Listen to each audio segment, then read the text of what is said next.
So, welcome back to another episode.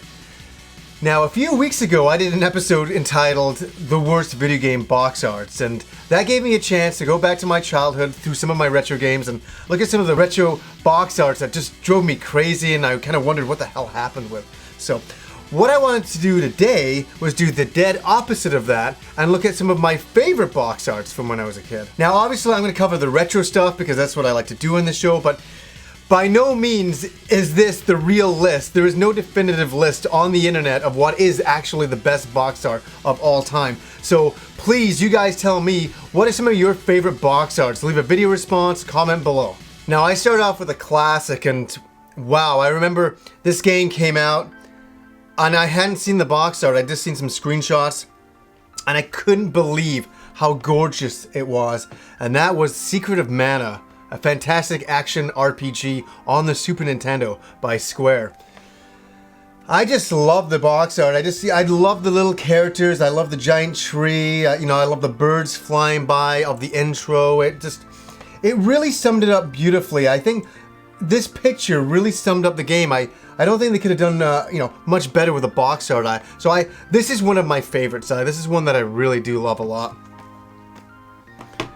Now, how can I go from that to this? I'm only mentioning this because it's funny.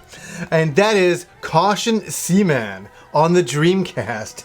And this is kind of a game where you raise a little tadpole-like creature up into like a fish with a face on it, and it gives you advice about your life. Yeah, I know the game sounds crazy, but it gave me some good dating tips. But that's besides the point. What I loved here is, it's just simple. It's just a sign. It just says Caution Seaman. And you're like, what the hell is that? It actually makes you interested in the game. I remember going, what the hell is this about? Leonard Nimoy was in the game. I was fascinated by that. But I'm only mentioning this because it was an interesting choice for a cover. It's not one of the ones where I go, oh, that is the best artwork. It's not about the best artwork. It just kind of sucked me into the... Did I just say it sucked me into the game? I did. Caution Seaman. Oh my god. Oh, here we go. This is a great classic. You guys know I love the game. I have the arcade game of it, thanks to Rob for a Christmas present one year. And I also have this, Kadash, the box art. Now, this is released by Working Designs, and I loved Working Designs. They always kept the original box arts, usually, except for Cosmic Fantasy. They kind of changed that, actually, when I think back. Cosmic Fantasy 2. But this is a beautiful box art, really wonderful hand-painted illustration here with the wizard, the warrior, and the priestess on there. There's the ninja on there, the ninja's on there as well. So very cool to see that, a beautiful box art. And this is the kind of game that you would see on your shelf, see on the shelf in a store, and you'd be like, I have to have that game. You know, just because of the box art. The box art alone could sell it. And I think I'm just actually mentioning this stuff. So sometimes, when you go into a game store back then, you'd look up and you're like, you didn't know what a game was like, so you would base it on the box art. So if the box art was good enough, you would get it. Like Seaman. It sucked me in. Okay, my next favorite box art is Dynamite Ducks. No, I'm kidding. My next favorite box art is a great classic from the Genesis, the early Genesis days, Revenge of Shinobi. Now, what I like about this is the simplicity again of the design. It's got a ninja on it. It's got a bad guy in the back. That's all I needed to know. And the gameplay for this game, if you guys are looking for a really fun side-scrolling action game, Revenge of Shinobi, all these years later, music by Yuzo Koshiro, still holds up incredibly well. It's one of my personal favorites on the Genesis, but I just loved the box art for it. It was one of those ones that I bought it back in the day, and I like the box art, and it's 20 plus years later, and I still look at the box art, and I'm like, this is a really excellent illustration. Really, really nice. Now, do you think we could get through an episode without showing something to do with Ys? Hell no. Christmas morning, opening up Ys, books 1 and 2 for the first time on the TurboGrafx CD-ROM. I love the original Japanese painting of this.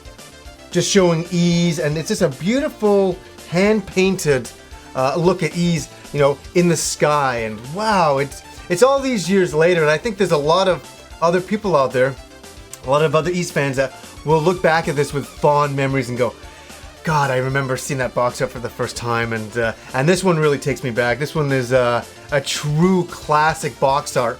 And I think people mention a lot of other box arts, but Ease really needs a mention. Ease books 1 and 2. Now, I got through a couple of, a few games here, but this is also a company. I'm going to talk about an entire company, SNK, who created the Neo Geo. They were renowned for their box arts. Like, first of all, they created the big cartridges, which alone were, just incredible to own. When you owned a Neo Geo game and you picked it up for the first time, you're like, this is a game. Like, the weight of it, everything. It just felt like you were owning like a real deal here. And you really were. The cartridges were absolutely gigantic, but it's not about the cartridges that we're going into here, going into the box art. Now, this is Samurai Spirits 2, Samurai Showdown 2, when it was released over here, and the box arts are the same.